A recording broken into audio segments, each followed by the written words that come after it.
Good morning friends. आज हम बात करेंगे राजनीतिक विज्ञान का, हमारा जो समाजशास्त्र है उसके साथ अध्ययन, यानी राजनीतिक विज्ञान का समाजशास्त्र के साथ कैसे घनिष्ठ संबंध माना जाता है। जैसा कि हमें मालूम ही है, हमने मनु की व्यवस्था में देखा था कि सबसे पहले हमारे समाज के अंतर्गत परिवार रहा, परिवार से समाज बना और समाज से हमारा राज्य अस्तित्व में आया। तो हमारा सबसे पहला गहरा संबंध किससे माना जाता है? हमारे समाजशास्त्र से। समाजशास्त्र के अंतर्गत उन सभी क्रियाओं व्यवस्थाओं का अध्ययन किया जाता है जो हमारे समाज के अंतर्गत घटित होती हैं। तो फ्रेंड्स, हम सबसे पहले बात करेंगे हमारे समाजशास्त्र के अर्थ की। समाजशास्त्र व्यक्ति के सभी पहलुओं का अध्ययन करता है। समाज का वैज्ञानिक अध्ययन है यह संगठित और असंगठित दोनों ही क्रियाओं का अध्ययन करता है। ऐसा नहीं है कि इसमें सिर्फ संगठित क्रियाओं का ही अध्ययन किया जाए। यहाँ पर असंगठित क्रियाएं यानी समाज में घटित होने वाली सभी तरह की घटनाओं का, क्रियाओं का अध्ययन करने का आधार किसका माना जाता है? हमारे समाजशास्त्र का। फ्रेंड्स, इसीलिए इन दोनों ही सिद्धांतों में, जिसे हम राजनीतिक विज्ञान और समाजशास्त्र कहते हैं, आपस में घनिष्ठ संबंध पाया जाता है। जैसे कि ये व्यक्ति को केवल राजनीतिक प्राणी नहीं वरन सामाजिक प्राणी भी माना जाता है, क्योंकि व्यक्ति का जन्म कहाँ से हुआ है? हमारी व्यवस्था से। व्यवस्था में सबसे पहले व्यक्ति आया है, व्यक्ति के बाद राज्य का निर्माण हुआ है। इसलिए हमारे जो इन दोनों के साथ जो संबंध है वो घनिष्ठ पाया जाता है। व्यक्ति की आवश्यकताओं की पूर्ति के लिए ही हमारा राज्य अस्तित्व में आया था, इसलिए हमारा सामाजिक व्यवस्था का आधार सबसे सर्वोपरि माना जाता है। राजनीतिक संस्थाएं प्रारंभ में राजनीतिक होने की बजाय सामाजिक थी। क्यों? क्योंकि व्यक्ति ने अपनी सारी समस्याओं का समाधान कहाँ देखने की कोशिश की? अपने घर परिवार के अंदर। सबसे पहले व्यक्ति था, व्यक्ति का परिवार बना, परिवार में समस्याएं हुई और समस्याओं को सॉल्व करने के लिए राज्य की आवश्यकता हुई। यानी हमारा राजनीतिक शास्त्र का सिद्धांत जो है वह आवश्यक तो है, लेकिन उससे पहले सबसे पहले हमारी आवश्यकता किसने पूर्ति की? हमारे समाजशास्त्र ने। इसलिए इन दोनों को एक दूसरे से घनिष्ठ संबंध के रूप में जाना जाता है। साथ ही राजनीतिक तथ्यों के आधार पर हम सामाजिक तथ्यों को समझा जा सकता है। दोनों ही सिद्धांत एक दूसरे के पूरक माने जाते हैं। इतना होते हुए भी दोनों सिद्धांत, जहां हम ये कहते हैं कि एक दूसरे के पूरक है, एक के बिना दूसरे की पूर्ति नहीं होती। क्यों? क्योंकि जब समाज के अंतर्गत सामाजिक समस्याएं उत्पन्न हो गई थी और बढ़ती जा रही थी, जहां हमने हमारे सेकंड खंड के अंदर देखा मनु की व्यवस्था में कि बलशाली व्यक्तियों ने निर्बल का शासन करना आरंभ कर दिया था, मत्स्य न्याय जैसी स्थिति उत्पन्न हो गई थी। उन सारी समस्याओं को समाप्त करने के लिए राज्य की उत्पत्ति हुई, यानी हमारे राजनीतिक विज्ञान की उत्पत्ति हुई, एक राजा की उत्पत्ति हुई। उससे पहले हमारी सारी व्यवस्था सामाजिक व्यवस्था के माध्यम से चल रही थी। जहाँ सामाजिक व्यवस्था से हमारी व्यवस्थाएं में आर्थिक व्यवस्थाओं को अपनाते हुए हमारी राजनीतिक व्यवस्था को लिया जाने लगा। तो इन व्यवस्थाओं के सहयोग के माध्यम से ही, यानी दोनों के आपसी गहरे संबंध के माध्यम से ही व्यवस्था आगे बढ़ी। जहाँ इनमें इतनी समानताएं हैं, दोनों एक दूसरे के पूरक हैं, वहीं इनमें कुछ अंतर भी पाया जाता है। क्योंकि हमारा समाजशास्त्र सबसे पुराना है, परिवार से इसका जन्म हुआ है, इसलिए इसका क्षेत्र व्यापक होता है, जबकि राजनीतिक विज्ञान का क्षेत्र संकुचित माना जाता है, क्योंकि परिवार के बाद, समस्याओं के बाद राज्य अस्तित्व में आया है।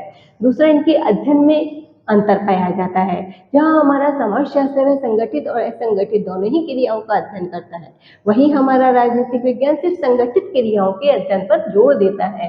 साथ ही इनके उपदेशों में भी अंतर पाया जाता है। जहाँ हमारा समाजशास्त्र वर्णात्मक है। वर्णात्मक किस लिए? क्योंकि यह संगठित और असंगठित दोनों ही क्रियाओं का अध्ययन करता है, यानी समाज के सभी पहलुओं में होने वाली घटनाओं के वर्णन के माध्यम से यह वर्णात्मक हुआ और इसमें सभी का वर्णन किया जाने लगा, इसलिए इसका क्षेत्र विस्तृत और व्यापक कहलाया। वहीं हमारा राजनीति का क्षेत्र आदर्शात्मक है, संकुचित है, एक शासक के बेस पर निर्भर है कि शासक को कैसा होना चाहिए, किस तरीके से करना चाहिए, कैसे व्यवस्था को अडॉप्ट किया जाना चाहिए। ये सारा अध्ययन हमारा किसके अंदर किया जाता है? राजनीतिक शास्त्र के अंदर। साथ ही प्राथमिकता को हमारी व्यवस्था के अंतर्गत अपनाया गया। जहाँ समाजशास्त्र के अंतर मनुष्य का सामाजिक जीवन जन्म से ही प्रारंभ हो जाता है, वहीं पे राजनीतिक की व्यवस्था तो बाद में आई है।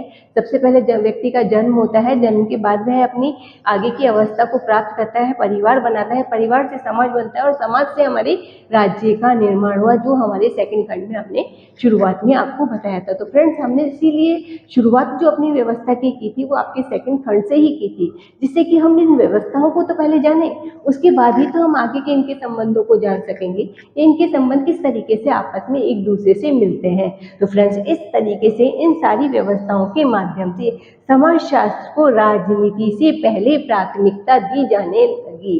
क्यों? क्योंकि व्यक्ति का जब जन्म ही परिवार के अंदर हुआ है, समाज के अंदर हुआ है, परिवार की समस्या से समाज का उत्पन्न हुआ है, समाज में समस्याओं से राज्य उत्पन्न हुआ है, तो सबसे पहले स्थिति किसकी आई?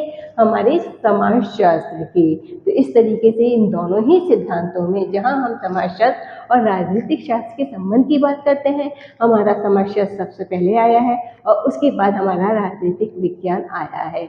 तो फ्रेंड्स, इस तरीके से इन दोनों ही संबंधों का आपसी गहरा संबंध माना जाता है। दोनों के बिना एक दूसरे की व्यवस्था पूरक नहीं होती है। राज्य, हमारे समाज में समस्या उत्पन्न हुई तभी हमारा राज्य अस्तित्व में आया है, इसलिए ये भी एक दूसरे के ऊपर आत्मनिर्भरता के रूप में कार्यों को संपन्न करते हैं। राजनीतिक विज्ञान का न सिर्फ इतिहास के साथ संबंध है, बल्कि राजनीतिक विज्ञान का अर्थशास्त्र के साथ भी घनिष्ठ संबंध पाया जाता है। अर्थशास्त्र के अंतर्गत हम उसके आर्थिक पहलुओं का वर्णन करते हैं, जबकि राजनीतिक शास्त्र के अंतर्गत हम उसके सामाजिक पहलुओं का वर्णन करते हैं, जो कि राजनीति में घटित होते हैं। तो सबसे पहले बात करते हैं हम इनके आपसी संबंधों की। तो दोनों ही समाजशास्त्र के एक रूप है, क्योंकि इसके अंतर्गत व्यक्तियों का ही अध्ययन किया जाता है।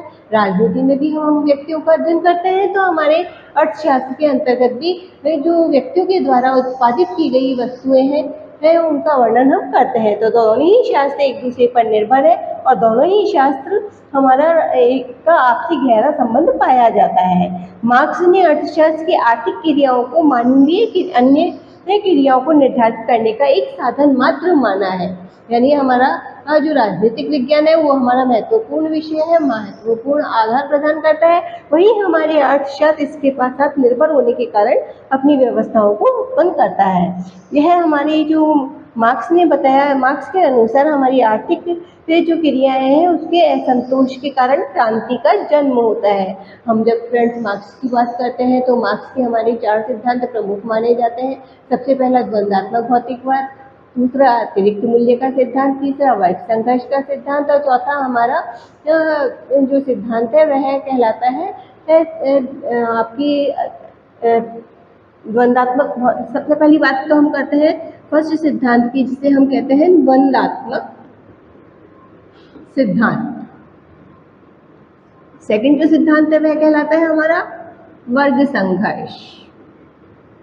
थर्ड जो सिद्धांत है वह है अतिरिक्त मूल्य।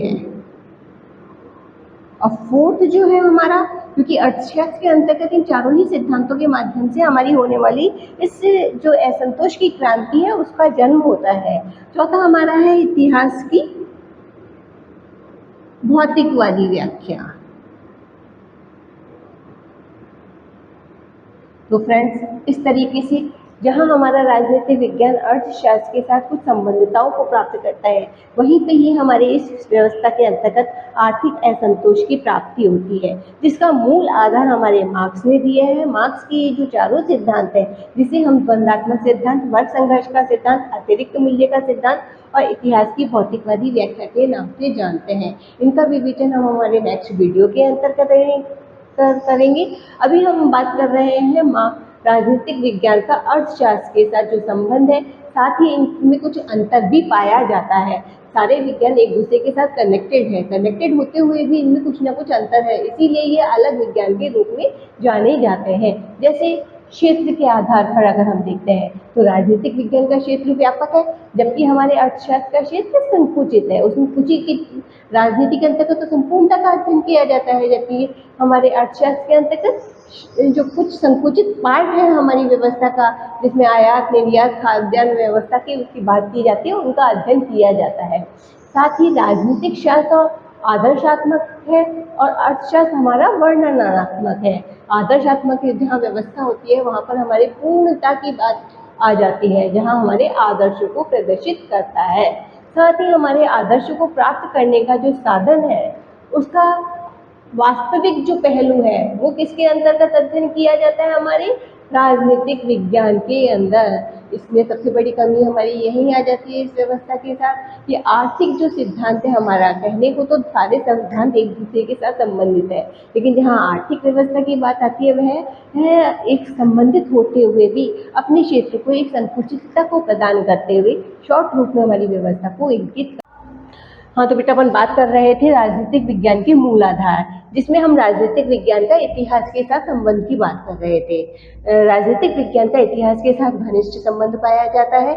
जैसे कि अगर हम देखें तो राजनीतिक विज्ञान इतिहास क्या है? इतिहास हमारी पुरानी समय में घटित होने वाली घटनाएं ही तो है, जो वर्तमान में हमारी घटित हो रही हैं घटनाएं, वो बाद में जाके हमारा इतिहास में परिवर्तित हो जाती है। तो फ्रेंड्स, अपन जैसे राजनीतिक विज्ञान के इस इतिहास की बात करते हैं तो सबसे पहले हमें जानना किस चीज का है कि इतिहास क्या है। इतिहास हमारा भूत में घटित जो घटनाएं घटित हो रही हैं, संस्कृति है, रीति रिवाज है, हमारी जो भी परंपराएं हैं, ये जो सारी हमारे तत्व पाए जाते हैं राजनीति विज्ञान के, वे हमारा जो वर्तमान चला आ रहा है जिसमें वे घटित हुए, और अब जो परंपरागत स्थिति हमारी पुरानी स्थिति में चली गई और अब नए को हम अडॉप्ट कर रहे हैं, आधुनिक व्यवस्था को जो हम अडॉप्ट कर रहे हैं, वो हमारी इतिहास की प्रकृति के अंतर्गत आती है। तो फ्रेंड्स, अपन ने जब इसके मूल आधार को देखा था तो हमने आपको बताया था कि हमारा न सिर्फ इतिहास के साथ ही घनिष्ठ संबंध है, हमारा अनेक विज्ञानों के साथ, जिसमें हम हमारे भूगोल के साथ भी कह सकते हैं,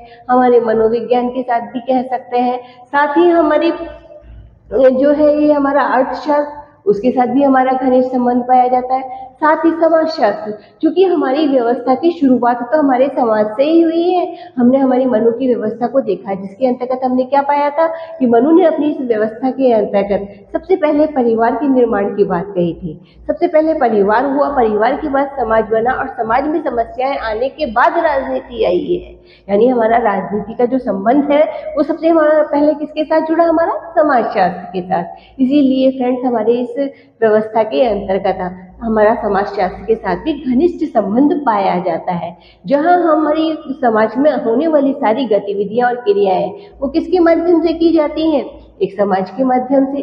समाज में किसके माध्यम से होती है? जनता के माध्यम से।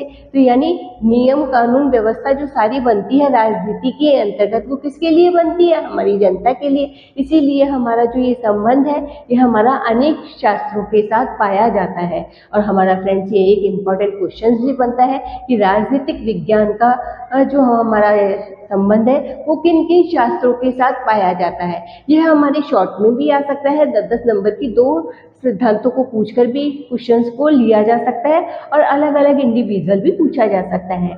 जैसे अपन बात कर रहे थे इतिहास की, कि राजनीतिक विज्ञान का जो हमारा संबंध है वो इतिहास के साथ कैसा है।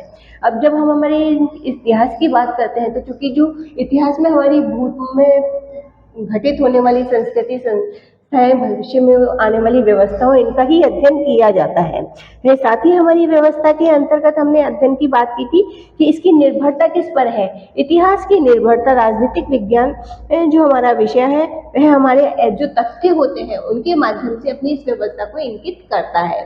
साथ ही इसके में हमारी व्यवस्था के अंतर्गत किसको करता है? तथ्यों को। इसकी निर्भरता किस पे पाई जाती है? तथ्यों के ऊपर। इसके क्षेत्र की अगर हम तुलना की बात करते हैं तो हमारी जो राजनीतिक विज्ञान है उसका क्षेत्र व्यापक है, और जबकि इतिहास का क्षेत्र हमारा संकुचित माना जाता है।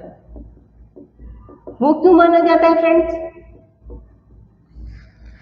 वर्तमान में जो राजनीति में घटित हो रहा है, बाद में जाके इतिहास बन रहा है, और राजनीति में हमेशा आने वाली घटनाओं, व्यवस्थाएं, चली आ रही स्थितियां, उन्हीं का ही अध्ययन किया जाता है। जो पास्ट बन जाता है वो हमारी इतिहास की श्रेणी के अंतर्गत आ जाता है। इसलिए फ्रेंड्स, हमारी इस व्यवस्था के अंतर्गत जहां हमारा राजनीति के साथ इतिहास का संबंध की बात करते हैं, इनमें कुछ अंतर भी पाया जाता है। राजनीति का मेन अंतर माना जाता है हमारे राजनीतिक विज्ञान, जो कि विज्ञान और इतिहास के साथ जो इनके संबंध की बात है वह हमारा जो ये इसके उद्देश्य है, इतिहास हमारा वर्णनात्मक कहलाता है। वहीं पे राजनीतिक शास्त्र यह बताने का प्रयत्न करता है कि राजनीति का क्षेत्र किस तरीके से विस्तृत है, किस तरीके से इसमें सारी चीजों की लिया गया है। इसमें भविष्यवाणी की क्षमता होती है। इतिहास में यह व्यवस्था संदिग्ध अवस्था में पाई जाती है। उसमें ये पता नहीं चलता कि वो हम किस चीज को ले रहे हैं, जबकि हमने चूंकि इसके राजनीतिक विज्ञान के अंतर्गत हमने जो वैज्ञानिक पद्धति को लिया और वैज्ञानिक पद्धति में हमने घटनाओं को, तथ्यों को, इन सबका जो विवेचन किया, वह एक भविष्यवाणी की क्षमता को प्रदान करता है। इसीलिए भविष्यवाणी की क्षमता जब हमारे इतिहास की स्थिति संदिग्ध होती है, जबकि राजनीतिक विज्ञान पूर्णतः नहीं वरन कुछ हद तक तो भविष्यवाणी की क्षमता रखता ही रखता है। तो फ्रेंड्स, इस तरीके से हमारा इतिहास के साथ घनिष्ठ संबंध पाया जाता है। और चूंकि हमारी व्यवस्था के अंतर्गत न सिर्फ राजनीतिक विज्ञान का इतिहास के साथ ही संबंध होता है, अन्य समाजशास्त्रों के साथ भी इसका घनिष्ठ संबंध पाया जाता है। अब हम बात करेंगे हमारे इस राजनीतिक विज्ञान विषय की।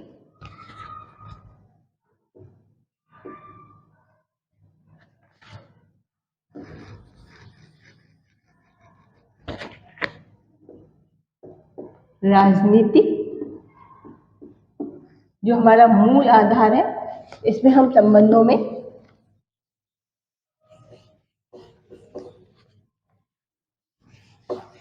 बात करेंगे राजनीति का अर्थशास्त्र के साथ संबंध। तो फ्रेंड्स, राजनीति का अर्थशास्त्र के साथ भी घनिष्ठ संबंध पाया जाता है। वो कैसे फ्रेंड्स? अर्थशास्त्र कैसा है? एक ऐसा समाजशास्त्र है जो कि मानव की आर्थिक पहलू का वर्णन करता है। किसका वर्णन करता है? आर्थिक पहलू का। अर्थशास्त्र में हम किसका वर्णन कर रहे हैं? आर्थिक पहलुओं का। आर्थिक पहलुओं में हमारी व्यवस्था किसके आधार